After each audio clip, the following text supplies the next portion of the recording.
the long list of walkouts that have affected everything from Britain's railways to hospitals since last summer. Now, thousands of schools throughout the country were closed or partially closed on Wednesday, the 1st of February. If you remember that, that was a few weeks ago now. That was as staff in England and Wales took to the picket lines over pay and conditions.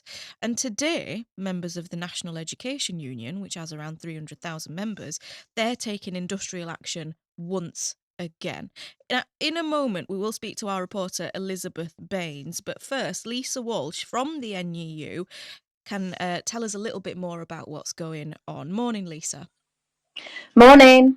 Thank you so much for joining us this morning. So, you are the Joint Leeds District and Branch Secretary at the National Education Union, Lisa.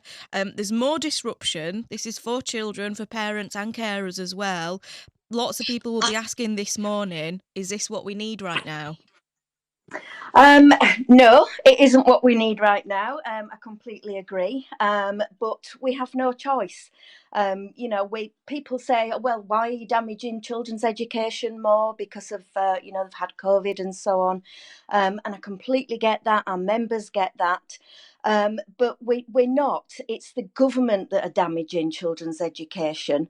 They're choosing not to adequately fund education, and they've been damaging education for over 10 years. What teachers are doing are actually standing up for education. So from the 1st of February, which I believe was the last time that you went on strike, Lisa, was there anything that was achieved from that strike? Tell us about what's happened since then. Yeah, well, only just last week, Gillian Keegan, the Education Secretary, contacted the NEU and offered to have talks. However, a precondition of that offer was that we call off the strikes. We're quite willing to do that and go around the table. However, there was no detail in Gillian Keegan's offer. There was no suggestion of a pay rise. There's no suggestion of any increase to education budgets, and no suggestion that the government were prepared to fully fund the pay rise, which is absolutely vital. If they don't give indication that they were willing to do that, any pay offer will have to come from existing school budgets, and that will just result in further pressures on schools, redundancies, and more lack of resources and staff. Lisa, what comes to mind for me as as you're explaining to me what's happened since last time that you went on strike is that if the government didn't sit down with you at the table after the first strike, what would make them now? Well, I think this time round in Leeds in particular, and also through the regional strikes, we are growing. We have had we've had a 50,000 increase in our membership, and that's an extra 50,000 teachers that want to support our action. So we will continue. We will continue to stand up for education, and hopefully, the government will see sense, and we can get them to come round the table and actually sit down and have serious talks with us. If you are just tuning in, it is BBC Radio Leeds. Rima here with you this morning.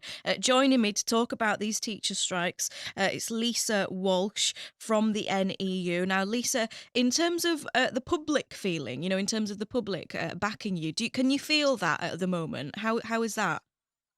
Yes, certainly. We certainly can. We've had lots of support from parents and carers. We are sincerely sorry for any disruption that has been caused by these strikes, but it's more important that people see us standing up for education, standing up for our children's futures, and they get it. We've had lots and lots of inquiries, lots of offers of support, and parents and carers can see what's going on in schools. Teachers are really good at covering up the cracks, but those cracks are now becoming chasms, and we can't cover up the crisis that's happening in education no more. No one would disagree with teachers wanting to ensure that all children deserve a first class education, and that's the reason why the majority seem to be behind us. Mm. In terms of the future of what happens now, because you've started striking, and I imagine that there'll be more dates that are planned, more strike action, a bit more disruption as well, Lisa. What can you tell us? Well, we've got two consecutive days planned. Hopefully, they won't need to go ahead. We don't want to strike. We want to be, and our members want to be in classrooms.